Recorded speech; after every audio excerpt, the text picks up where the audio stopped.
Para diktator Iran mengalami kehancuran pada pukul 12:30 dini hari setelah mereka menyembunyikan para korban di dini hari yang justru mengungkap apa yang coba disembunyikan Teheran di balik jeruji, jauh dari kamera dan ditutupi oleh hiruk-pikuk serangan. Organisasi Hak Asasi Manusia Iran menyatakan bahwa setidaknya 47 tahanan politik telah dieksekusi pada tahun 2026, hampir 3 kali lipat dari 16 orang yang tercatat pada periode yang sama tahun 2025. Perang telah menjadi kedok bagi rezim untuk mempercepat vonis, menekan keluarga, membatasi informasi dan mencegah sebagian jenazah diserahkan kepada keluarga mereka. Komando Iran bertaruh bahwa peluncuran rudal di Suat Hormuz, serangan Amerika Serikat, dan ketakutan akan krisis ekonomi global akan memenuhi seluruh pemberitaan media. Namun, akibatnya mulai terlihat. Sementara Donald Trump memerintahkan serangan baru, menekan industri militer, dan mengatakan bahwa Iran akan segera dikalahkan, tuduhan eksekusi rahasia kembali menjadi pusat perbincangan. Kami memulai mogok makan kering. Kami memprotes hukuman eksekusi. Tuntutan kami adalah menolak eksekusi. Mogok makan, katakan tidak. Karena mogok makan ini, hari ini 7 pemuda dibawa untuk dieksekusi. Kami menentang pelaksanaan eksekusi ini. Rezim yang mencoba menjual perlawanan ke luar negeri menghadapi tuduhan menghabisi para penentang di dalam penjara dan menggunakan konflik untuk menutupi kelemahannya sendiri. Sekarang, dengan angka-angka yang terungkap, narasi stabilitas dari pemerintah Iran mulai retak di hadapan rakyatnya sendiri. Tuduhan tersebut semakin kuat pada 15 Juli 2026, ketika CNN memberitakan kesaksian keluarga-keluarga Iran dan data dari Iran Human Rights, sebuah organisasi yang berbasis di Norwegia. Data tersebut menunjukkan 47 tahanan politik dieksekusi tahun ini, dibandingkan dengan 16 pada periode yang sama tahun lalu. Salah satu kasus terbaru adalah Mohammed Amin Derhagani yang ditahan setelah ikut serta dalam protes bulan Januari dan dijatuhi hukuman dalam proses yang oleh para pembela hak asasi manusia dianggap sangat tidak adil. Pemerintah Iran telah dimintai komentar, namun struktur represif tetap beroperasi dengan sedikit transparansi. Metode yang digunakan untuk menyembunyikan kematian-kematian ini juga telah terungkap. Sejak bulan Maret, kelompok-kelompok hak asasi manusia telah mencatat eksekusi hampir setiap hari. Keluarga baru diberitahu setelah kematian, tekanan agar kerabat tidak berbicara, dan kasus-kasus di mana jenazah tidak dikembalikan. Setidaknya 24 orang telah dieksekusi selama periode itu hingga awal Mei. 6 diantaranya hanya dalam 2 hari.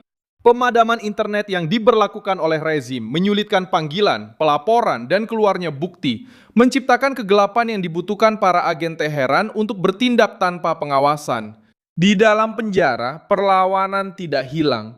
Gerakan yang disebut Selasa tanpa hukuman mati telah menyebar ke setidaknya 56 unit, dengan para tahanan melakukan mogok makan mingguan menentang mesin eksekusi.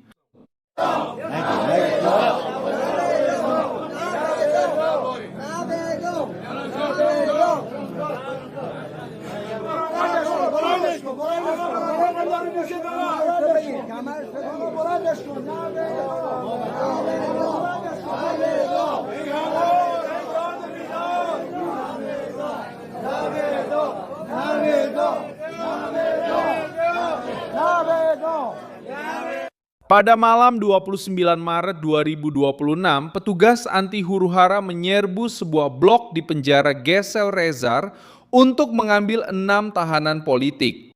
Tahanan lainnya mencoba mencegah pemindahan tersebut, namun mereka dibawa ke sel isolasi dan, dalam beberapa hari berikutnya, eksekusi terhadap 6 orang itu diumumkan. Rezim diktator berusaha mengendalikan informasi karena mereka tahu bahwa setiap nama yang dipublikasikan akan menghancurkan versi resmi tentang kenormalan. Donald Trump telah berjanji akan mendukung rakyat Iran selama gelombang protes, dan sekarang tuntutan itu kembali muncul. Perang pun berkepanjangan, ekonomi mengalami guncangan baru, dan para tahanan politik tetap terekspos. Alih-alih memperlakukan rezim sebagai mitra yang dapat dipercaya, Donald Trump kembali meningkatkan tekanan militer. Dia menyatakan di Pennsylvania bahwa Iran akan segera dikalahkan, dan tetap membuka kemungkinan untuk memperluas operasi. Berkembang dan sebentar lagi kita akan mengalahkan Iran. Mereka akan segera dikalahkan.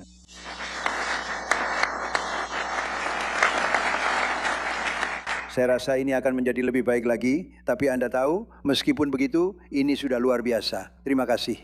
Serangan pada 15 Juli menghantam pertahanan pantai dan posisi militer yang digunakan dalam perebutan Selat Hormuz. Sementara Teheran melancarkan serangan balasan terhadap fasilitas yang terkait dengan Amerika Serikat di wilayah tersebut. Trump juga memanggil para produsen pertahanan utama untuk mempercepat produksi. Dalam pertemuan yang diadakan di Sekolah Perang Angkatan Darat di Carlines, Presiden menuntut kecepatan lebih tanpa mengurangi kualitas. Alasannya jelas. Perang di Timur Tengah dan Ukraina telah menguras persediaan dan menunjukkan hambatan dalam kapasitas industri Amerika. Pentagon mulai menggunakan kontrak jangka panjang untuk mendorong pembangunan pabrik baru, sementara perusahaan-perusahaan mengumumkan investasi di bidang kecerdasan buatan, robotika, luar angkasa, dan manufaktur canggih. Washington ingin tetap memberikan tekanan tanpa membiarkan kekurangan peralatan mereka sendiri melemahkan kekuatannya. Tekanan itu juga muncul di luar medan perang. Pada 15 Juli, Trump mengumumkan bahwa Iran telah membebaskan seorang wanita Amerika yang ditahan sejak Desember 2024. Identitasnya tidak diungkapkan, tetapi dia sudah berada di luar wilayah Iran dan dalam keadaan aman. Pembebasan tersebut terjadi pada saat yang sama ketika Washington sedang mempertimbangkan tindakan baru dan Teheran berusaha membuka kembali ruang negosiasi. Tindakan tersebut menunjukkan bahwa rezim merasakan tekanan yang berat, bahkan ketika mereka berusaha menunjukkan kendali di hadapan rakyatnya sendiri. Robert Pape, profesor dari Universitas Chicago, memberikan prediksi yang jauh lebih suram. Dia menyatakan bahwa ekonomi dunia semakin mendekati jurang dan mencoba membandingkan Trump dengan Herbert Hoover. Ini adalah soal seberapa buruk keadaannya nanti. Bukan berarti keadaannya tidak buruk. Trump akan menjadi Herbert Hoover, sudah pasti. Sudah pasti. Nama Hoover diasosiasikan dengan kemiskinan dan kesengsaraan di Amerika Serikat. Benar-benar sekali. Dan itu karena itu juga merupakan depresi global, bukan hanya di Amerika Serikat. Ketika Trump menandatangani nota kesepahaman, dia berkata, minyak kita akan habis dalam 4 minggu, dan saya tidak ingin menjadi Herbert Hoover. Jadi, Trump menandatangani nota kesepahaman dan minyaknya tidak dilepaskan. Tapi, cadangan minyak itu, Richard, berkurang dengan kecepatan yang sama seperti sebelumnya. Tidak ada yang benar-benar tahu seberapa buruk keadaan ini nanti, tapi semua orang tahu bahwa ini hanya soal seberapa buruk keadaannya. Bukan berarti ini tidak buruk. Jadi, seiring cadangan minyak itu berkurang, sementara Selat Hormuz tetap ditutup, semua cadangan kita, gas tambahan kita, itu sudah habis, Richard. Jadi yang terjadi adalah ekonomi dunia benar-benar semakin mendekati jurang kehancuran. Peringatan ini terkait dengan risiko gangguan berkepanjangan terhadap minyak dan barang-barang di Selat Hormuz. Ancaman ekonomi ini ada karena Iran menggunakan perdagangan dunia sebagai senjata dan mengubah setiap kapal menjadi alat pemerasan. Pihak berwenang dan analis menyatakan bahwa Iran memberi sinyal penggunaan jalur dari Yaman untuk mengancam jalur yang menghubungkan Laut Merah ke Teluk Aden. Rencana tersebut akan membuka front lain melawan Washington dan menempatkan 2 jalur vital, Hormuz dan Bab el-Mandeb, di bawah ancaman pada saat yang sama. Para pemimpin Houthi sudah pernah berbicara tentang penutupan yang terkoordinasi jika pertempuran meningkat.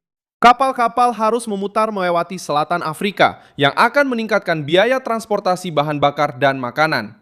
Disitulah keruntuhan politik dan moral rezim tersebut terlihat dengan lebih jelas. Teheran berusaha menunjukkan kekuatan di Teluk, mengancam akan menutup jalur laut dan melancarkan serangan terhadap pasukan Amerika. Namun mereka harus membungkam para tahanan yang tidak bersenjata untuk mempertahankan kendali di dalam negeri mereka sendiri. Represi bukanlah hal yang terpisah dari perang. Itu adalah bagian dari strategi bertahan hidup para pemimpin Iran. Semakin besar tekanan yang dialami oleh struktur militer, semakin cepat sistem peradilan mempercepat vonis dan memperlakukan para penentang sebagai musuh perang. Keluarga para tahanan sekarang harus bersaing mendapatkan perhatian dengan serangan bom, ancaman, dan negosiasi. Beberapa dari mereka tinggal di luar Iran. Mereka menggunakan wawancara untuk menyebarkan nama-nama sebelum terlambat. Yang lain tetap berada di bawah pengawasan tanpa tahu kapan akan menerima telepon atau apakah mereka akan diizinkan untuk menguburkan kerabat mereka. Rezim bergantung pada rasa takut ini untuk mencegah terjadinya protes baru. Namun setiap eksekusi yang terungkap semakin meningkatkan tekanan politik dan menunjukkan bahwa kekuatan yang diumumkan oleh Teheran sebenarnya menyembunyikan kerentanan di dalam penjara. Trump mencoba mengubah kelemahan ini menjadi tekanan total. Peningkatan produksi militer, serangan terhadap posisi-posisi Iran, perlindungan jalur perdagangan, dan desakan untuk negosiasi membentuk strategi untuk mempersempit ruang gerak rezim. Tantangannya adalah mencegah Teheran menggunakan waktu sebagai sekutu dan terus mengeksekusi para penentang sementara dunia hanya memperhatikan pertempuran. Beberapa minggu yang lalu, kami menerima 111 rudal yang ditembakkan oleh teman-teman tercinta kami dari Iran. Rudal-rudal itu diarahkan ke Abraham Lincoln, yang omong-omong adalah kapal induk yang sangat indah. SS Abraham Lincoln, 111 rudal dalam waktu singkat. Dari 111 rudal yang ditembakkan, 111 rudal itu dengan mudah ditembak jatuh di laut. Coba pikirkan. Perang sudah menunjukkan bahwa pemerintah Iran bisa menyembunyikan korban untuk sementara waktu. Tapi mereka tidak bisa menghapus semua nama. Keretakan berikutnya mungkin tidak akan dimulai di Hormuz. Itu bisa dimulai dari dalam penjara. Ketika rasa takut tidak lagi melindungi para diktator dan justru memicu pemberontakan yang selama ini mereka coba tekan. Terima kasih banyak telah menonton video ini sampai selesai. Dukung proyek kami dan berkontribusilah secara finansial melalui kode Pix yang muncul di layar Anda. Kami adalah saluran independen. Berfokus untuk terus memberi Anda informasi yang benar. Kontribusi Anda membantu kami untuk terus bertahan.